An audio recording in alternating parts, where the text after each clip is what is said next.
Thanks for joining me on Devotions this morning as I'm driving down through the city. Wanted to share with you what I read this morning. I think it was Matthew 26 I was reading it in this morning. And there's the story of a woman who Jesus is about to be crucified, and she comes in with an alabaster box of all of these special fragrances and things, and she puts it on Jesus' body and anoints his body. And the interesting thing about this story for me this morning was looking at it not from Jesus' point of view of the woman who was honoring him, or from the woman's point of view who was, doing this to honor Jesus, but from the disciples' point of view. Men who've been following Jesus for 3+ years now, who have spent day and night with him, who know who he is, who should be the ones who are, right there with him, who are following him, who are just like, yes, we're in. We're 100% in. We are the followers of Jesus. We are the disciples. We've got our lives figured out. We've got all these things. And then when this happens, one of them, which we believe is Judas, gets upset and says, that could have been sold for all this money and fed the poor. And Jesus says, the poor you'll have with you always, but you won't have me forever. But as I was thinking about that, I thought, man, how many Christians today get upset to worship the Lord, honor the Lord, doing something for him, and they get on their high horse and say, well, I don't think it should be done that way. I don't think you can do it that way. I don't like that. That's not the way That's not the way church is supposed to be. You can't talk like that. I don't agree with you 100%. So you can, and we get on this high horse, basically, it really is what it is. We get up on our soapbox and we look down our nose at other Christians because they don't do things exactly like us, and we begin to talk about them. We begin to tear them down. And we, the ones who are supposed to be all in with Jesus, who are supposed to be mature, are acting like toddlers. And the reason I titled what I did this morning about before you wave a flag or hold a sign, act like it first, is, we just had 4th of July yesterday. And man, I love America. I'm an American. I love this country. I love it. There's nowhere else in the world I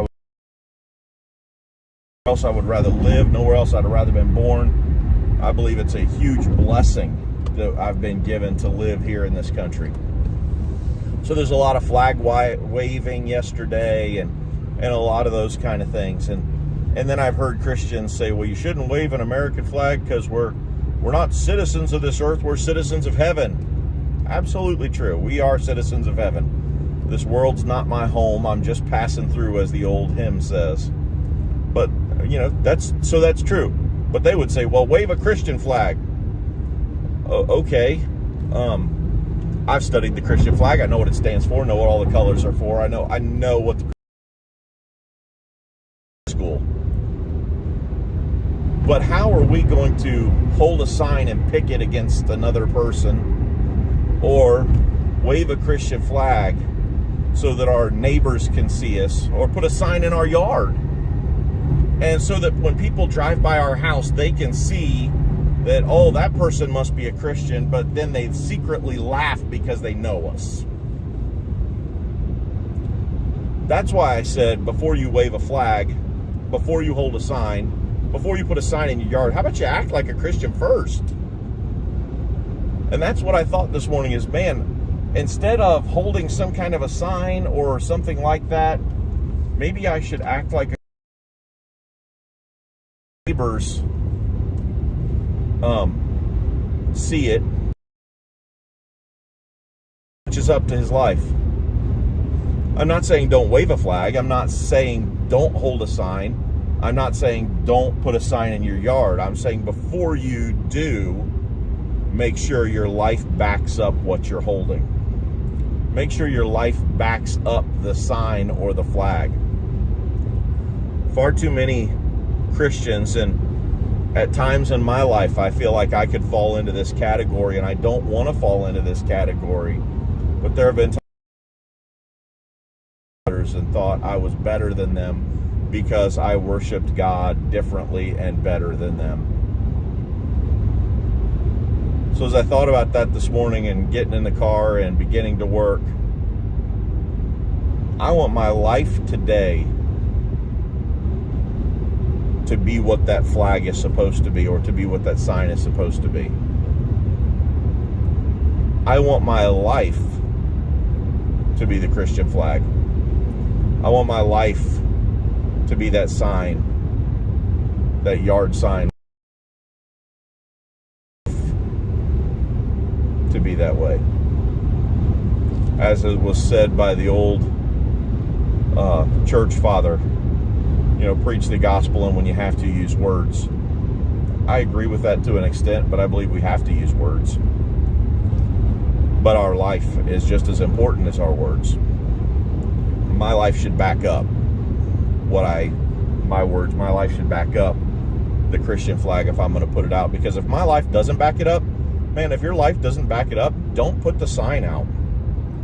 If your life doesn't back it up, don't put the flag out. Because all you're doing is giving Christians a bad name and a black eye in the world, and we've got enough people doing that.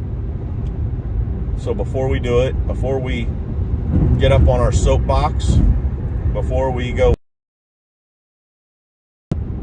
hold our sign or plant our sign in the yard, let's make sure our life backs it up first.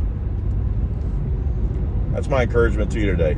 Let's focus on the way we live, because over and over and over and over and over and over and over again in the New Testament, you read this phrase that we are supposed to prove what we believe by the way that we live. I'm paraphrasing.